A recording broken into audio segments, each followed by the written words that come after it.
Akala mo, maganda yung ginagawa mo, pero bastos ka.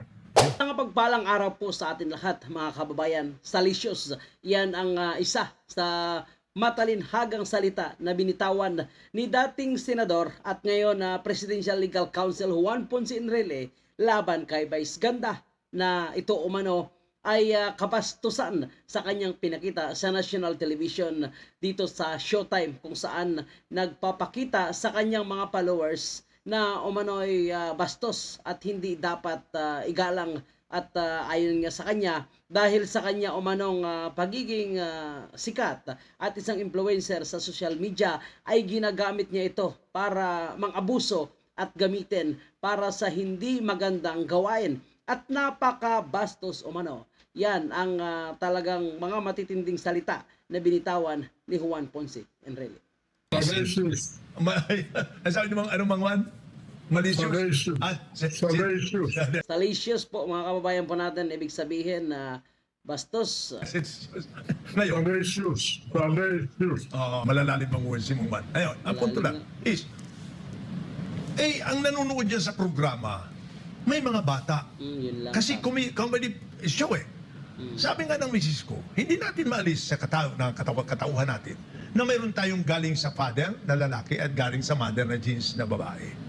Now, kung ano ang isininang ka, huwag mong palitan sapagkat ikaw ay ikaw. Baka aya-aya, yan, pakita natin kung ano. Sige na. Hindi, Sige. screenshot lang yan na hindi lang tayo makapag-play ng video. Alam mo naman. Kala ko, biro mo yung ganon. Ano ang Kumbaga, katapusan? sabi nga ng mga ng Ginawa mga yung parang ice cream, icing. ginanon sa may bunganga. Oo. Ang ginawa naman ito ginanong ganon ng nila. Oo, Ay, tapos sus, isa sus, pa, sus. ang description ng mga Oo nga. Ang description pa ng mga ng mga netizen din, parang naglalandian live on air. Iyan na nga Tapos ginawa nila yan, Mang Jess at Mang Juan, sa segment nila na pambata. Okay, Yun lang kasi ang mali dito mga kababayan, ano. Masyado nagkumpiyansa itong itong si Vice Ganda, ang kanyang partner, na parang hindi nila naisip na mababastos ang sambayan ng Pilipino, ang kanilang viewers na sa kanilang ginawa. So para sa kanila kasi parang katuwaan, parang trip-trip lang, parang kasiyahan. Yan naman ang kanilang target Yan naman ang kanilang gusto nitong si Vice Ganda sa Showtime, na makapagbigay ng kasiyahan. So, dahil natatawa ang kanilang mga kasamahan, so akala nila okay lang. Which is hindi nila na-anticipate na ang kanilang ginawa ay salacious na pala. Ayun nga kay Juan Ponce Enrile, may pambabastos na nilalaman. Which is marami ang nag-complain. So, ngayon, parang may nag-file pa ng kaso laban sa dalawang ito, na ang sabi ng ating mga netizen na dapat lang umano talaga ay makasuhan, at ang gusto pa ng iba na maipasara naman itong Showtime. Sa akin siguro hindi dapat ipasara ang Showtime kung sino lang yung gumawa nitong act of salacious. So sila na lang ang tanggalin, wag na yung buong ng Showtime, o kailangan sila isuspindi lamang, so isuspindi sila. Pero dapat ang Showtime ay tuloy-tuloy pa rin. Dahil marami namang natulungan at marami namang napapasaya. So sila lang naman yung gumawa ng sabihin nating kabastusan. Kaya marami yung nag-react. Pati itong si Juan Ponce Enrile. muna yan. So, Kaya nga, salacious. seditious. Ibig sabihin nun, malisyoso. Malicioso. Ay dapat, di ba meron tayong board of censors? Yun na nga po yung MTRCB, Mang Juan. Ang problema dito sa bansa natin, Yes, sige, Mang Juan. Baguhin na natin yun.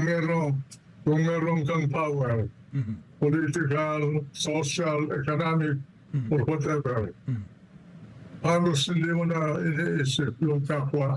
Yan. Nalalasing ka sa inyong kapangyarihan. O yung binigay na katangian mo sa iyong lipunan, ay hindi mo na tinitingnan ang kapakanan ng mga iba. Tama. Sarili mo na lang ang iniisip mo. Akala mo, maganda yung ginagawa mo, pero bastos ka. Yun. Bastos ka ng tao na napagpatawa. Tama. Napagpatawa yung binabanggit mo na babae. Oo, kilala. Pag wala Pero may respeto pa rin ang pagkasabi, kasi tinawag niya pa rin babae, itong si Vice Ganda, mga kababayan natin. Anong araw, ganyan na yan. Mm. Oo nga. Ang Lahat viewers, ng pamilya, lahat ng pamilya na may mga anak na nasasaktan o nai-influensya, they should denounce her. Yan ang tanong. Support kung followers Yun sila. na nga eh. Di sundin ninyo, pero huwag ninyo ilalagay sa public medium Tama. yung kabastusan ninyo.